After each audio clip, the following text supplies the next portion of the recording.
Hello and welcome to the Stark Report. I'm Deborah Sedillo Dugan. And on today's program, we're catching up with Councilwoman Deborah Stark since her recent election to the District 3 seat in March.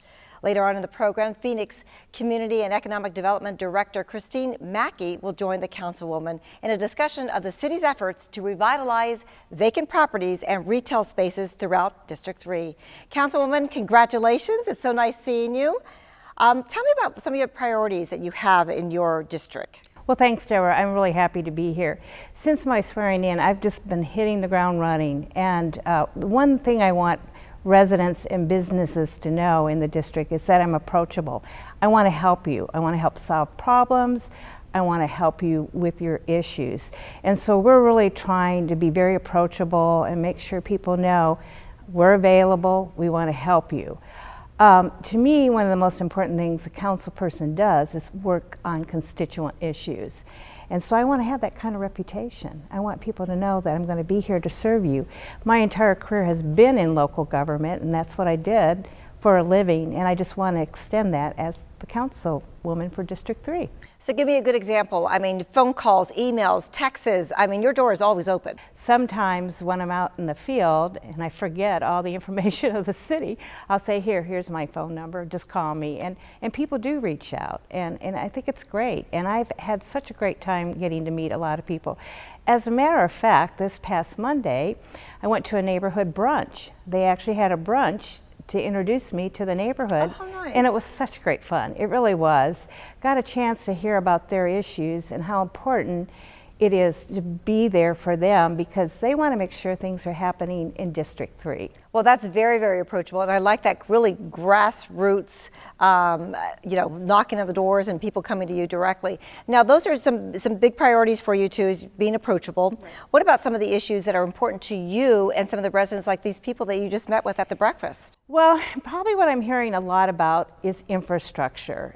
I look at District 3, and we're kind of the middle-aged part of the city. And so we're starting to see some issues with our infrastructure. For example, our roads. There's a lot of roads that need to be repaired, and people, I hear it all the time. I hear it from everyone, when's my road going to get repaired? And so we're trying to work very closely with street transportation to get that information out. Drainage is another big issue. There's a lot of significant washes that run in the district, as well as we have a lot of the preserve. And so drainage becomes a real issue. And although it doesn't rain here a lot, when it rains, the washes fill up. There's a lot of issues with drainage. And then water. We hear a lot about our water leaks. I mean, again, I think a lot of it is just the aging of the infrastructure, and so we get a lot of calls on water leaks and how we actually address the priorities of water leaks. I think we had a chance to really educate a lot of people. Someone calls, they get nervous. We're living in the desert. I see a leak. And so we have a great water services department that jumps on it and really addresses issues.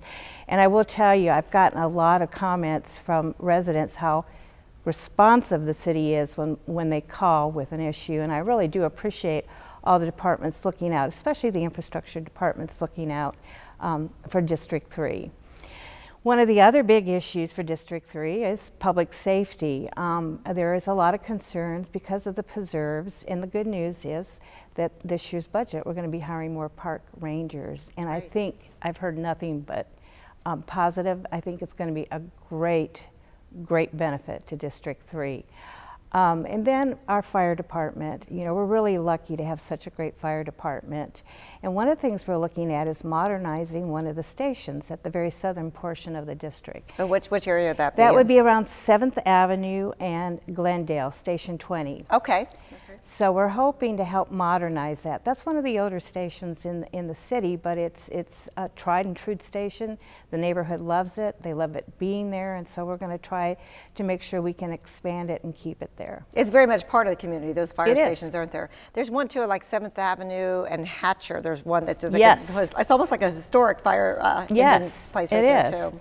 And you know, those really are focus points for neighborhoods. They know where their fire station is. I know mine, it's Station 35. That's right, we all know, I know all three of mine in my district as well. So it is a gem where you live, and that whole district, District 3. What about quality of life? You just talked a little bit about the preserves and the hiking and the trails and the biking and just all kinds of fun things, the restaurants. Talk a little bit about that, and what are some of your goals for to continue to improve? Yeah, no, and I think, you know, again, I always like to give credit to my predecessor, Bill Gates. He actually went out and started addressing corridors, and one of them was North 32nd.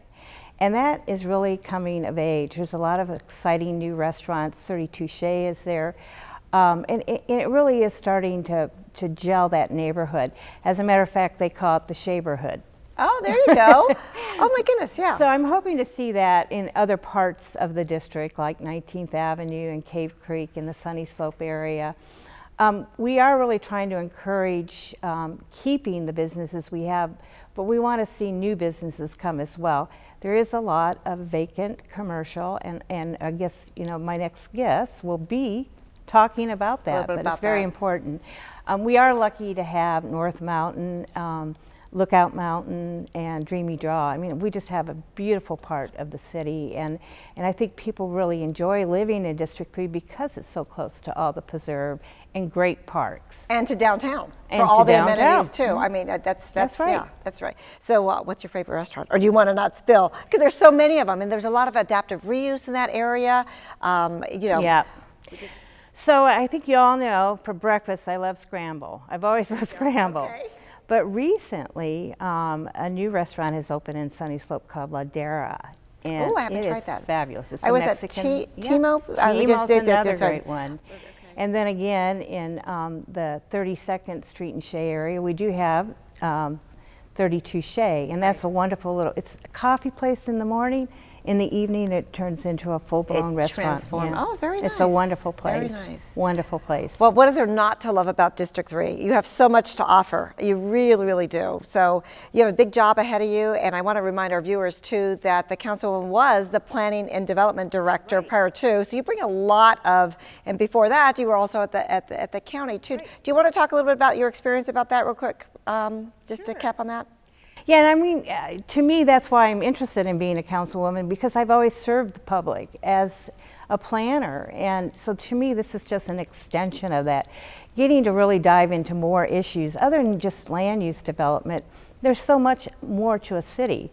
Probably, of all the departments, I'm probably spending the most meaningful time with street transportation. I love it. A lot of speeding issues, a lot of street issues. So I'm learning a lot. Even though my entire career has been in local government, I am learning a lot. Well, the good news is you bring so much to the table, so much to our city. We're so honored and proud that you're one of our council members, and we thank you so much for representing District 3 and all the gems that are in that particular area. So thanks for spending a couple minutes with us. And you're on the hot seat in a minute. Councilwoman Stark will be interviewing Christine Mackay, and Christine is the Community and Economic Development Director. And we'll take a deep dive into the problem of vacant properties and retail spaces and what the city is doing to revitalize neighborhoods. So stay tuned with the Stark Report.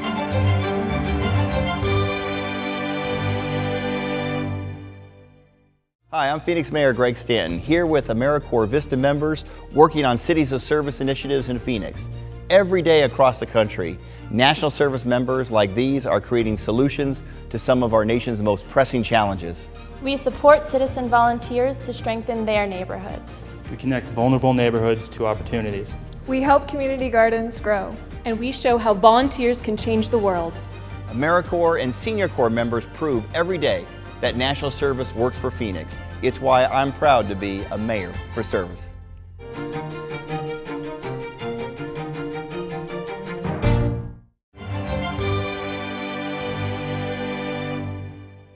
Hello, I'm District 3 Councilwoman Deborah Stark, and I'm here with Christine Mackay, Phoenix Community and Economic Development Director. Welcome, Christine. It's good to have you here. Thanks for having me on the show today. Sure. So, to me, one of the most important parts of a neighborhood is the businesses that surround it. Successful businesses can really draw in people and build communities. while vacant properties and retail spaces can sap the energy and drag neighborhoods down. I'm seeing a lot of that in our district. So could you talk a little bit about what your department does to help revitalize vacant properties and commercial retail? Absolutely. So we agree with you. Any vacant retail or vacant office space in a neighborhood really can move like a cancer through that neighborhood and as you said, can sap the energy right out of a neighborhood. So we have a team that goes out, identifies the vacant spaces, and then tries to marry up those vacant spaces with the right tenants, with the right uses. But they also look at those spaces to say, is that viable retail space any longer? Maybe it was built in the 60s or 70s or 80s and four corner retails come in, or additional retail or shopping patterns have changed. And maybe that space would be better served as a school or as an office space or as something else. So as we work in the entire 517 square miles of the city, focusing on those spaces and working with our citizens is critically important to how we're going to change that. So what tools are available to help business owners and to entice business to move back into District 3? So as we look at those spaces, we have a couple of programs that are incredibly advantageous in the city of Phoenix. And one is the adaptive reuse program, which allows us to modify building codes. It allows us to do some changes and reduce the permitting fees to get those spaces outfitted again. And as I said, we have a team that focuses on retail, and they will market all over the country about how we can go refill those spaces again with what citizens are looking for. And then you and I chatted yesterday, and I thought you had a great idea, and that was on the retail survey. Going out into the community and saying, what's the community looking for? And then how do we use that information to be able to go market to the tenants and say to them, that you're in demand. The citizens have said they will shop with you, they will dine with you, they will frequent your establishment, and then we're truly marrying up the community with what they want. So let's take a corner for an example. So 7th Street and Bell, the southeast corner used to be a Fry's. Fry's moved over to about 14th Street and Bell, and there it sits. How would adaptive reuse help a big center like that? Or would it be something other than adaptive reuse? So when you look at that Fry's Center, that would be something a bit different than adaptive reuse, because adaptive reuse tends to be something that we use more on our smaller buildings, on the buildings that we can outfit and change the uses on.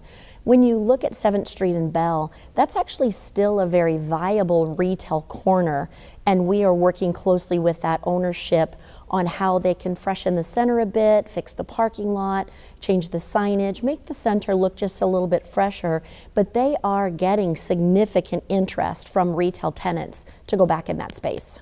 Well, that's good to hear. And again, there's a lot of density around that area. It's close to the 101, it's close to I-17, so I think that is a significant corner to keep retail.